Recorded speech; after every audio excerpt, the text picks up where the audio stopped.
માનનીય સીએમ સાહેબ, માનનીય ડિપ્ટી સીએમ સાહેબ, માનનીય ડીજીપી સાહેબની પ્રેરણાથી અને માનનીય નાયબ પોલીસ મહાનિરીક્ષક શ્રી નિલિપ્ત રાય સાહેબ રાજકોટ રેન્જના માર્ગદર્શન હેઠળ જો આપણા વિસ્તારમાં ગુનાખોરી થઈ રહી છે એને નેસ્ત નાબૂદ કરવા માટે ગુજસીટોક કાયદા મુજબ રાજકોટ ગ્રામ્ય પોલીસ દ્વારા કાર્યવાહી કરવામાં આવી છે.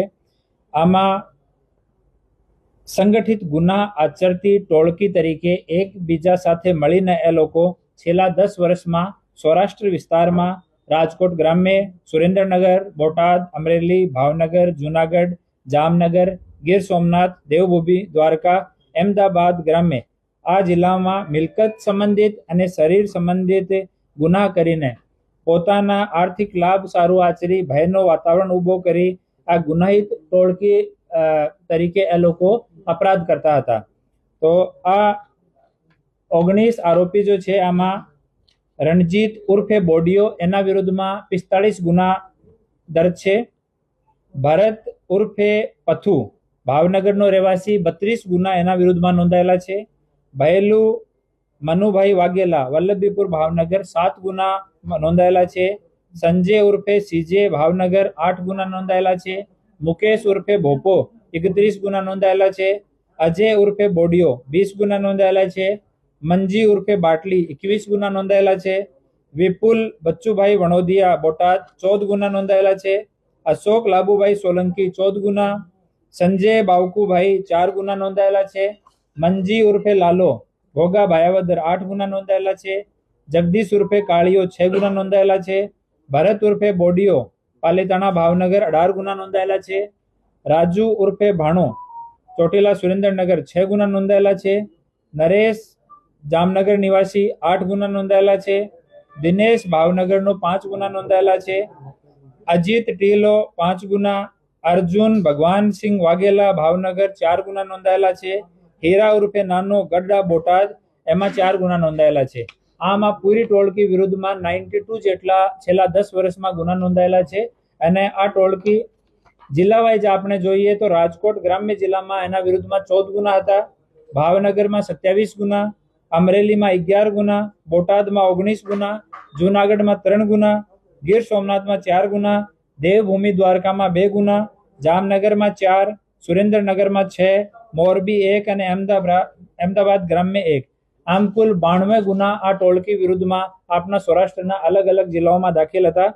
અને મૂળ આ લોકોનો દિવસની અને રાત્રિની ઘરફોડનું કામ છે. આ ટોળકી વિરુદ્ધમાં 67 જેટલા ગુના ઘરફોડના, દિવસની ઘરફોડના અને રાત્રિની ઘરફોડના છે. આ સિવાય 13 જેટલા સાદી ચોરીના બીજા ગુના પણ આ લોકો વિરુદ્ધમાં દર્જ છે. આ સિવાય લૂંટ, બલાત્કાર, ગેંગ કેસ આદિ ગુનાઓ પણ આ ટોળકી વિરુદ્ધમાં દાખલ છે. આ ટોળકી વિરુદ્ધમાં ગુજસીટોક એક્ટની કલમ 3.1 ની પેટા કલમ 2, 3.2, 3.4 અને 3.5 મુજબ ગુના દાખલ કરવામાં આવ્યો છે.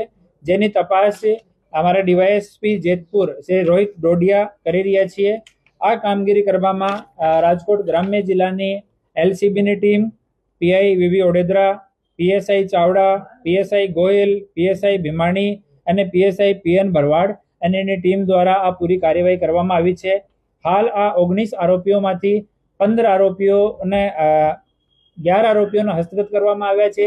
4 આરોપી હાલ ઓલરેડી જ્યુડિશિયલ કસ્ટડીમાં છે અને 4 આરોપીઓની તપાસ હાલ અમારી ટીમ કરી રહી છે, જેને પકડવામાં આવશે.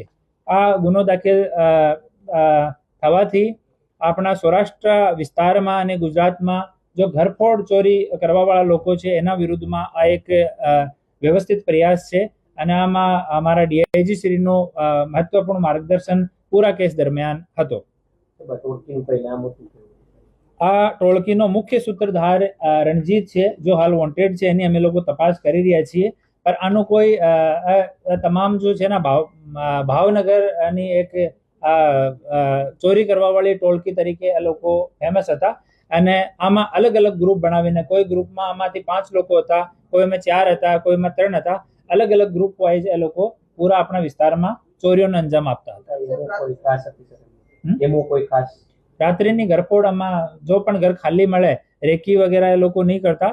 મોસ્ટલી બાઇક ઉપર નીકળે, જો પણ ઘર ખાલી મળે અને વાપસ આવવાનો, 1 કલાકની અંદર ચોરી કરીને નીકળી જવાનો. ફોનનો ઉપયોગ એ લોકો નથી કરતા. અને જ્યારે પણ ઇવન ઘરનો જો ફોન ઉપયોગ કરે છે, જ્યારે પણ આ લોકો જેલમાં જાય છે તો બહાર નીકળતી જ વખત ફોન અને સિમ ચેન્જ કરી નાખે છે. સાહેબ, આ લોકોનો કઈ મિલકતો ભેગી કરી એવું કરાને જપ્તી માટે કેટલી હોય એવું પ્રાથમિક અંદાજ કોઈ?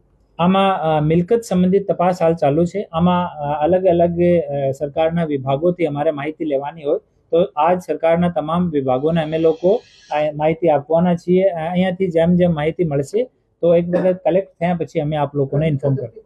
હા, આમાં મિલકત જપ્તીનો પ્રોવિઝન છે અને મિલકત જપ્તી માટે કલમ પણ આમાં જો 3, 5, 6 કલમ આ પણ લગાવવામાં આવી છે.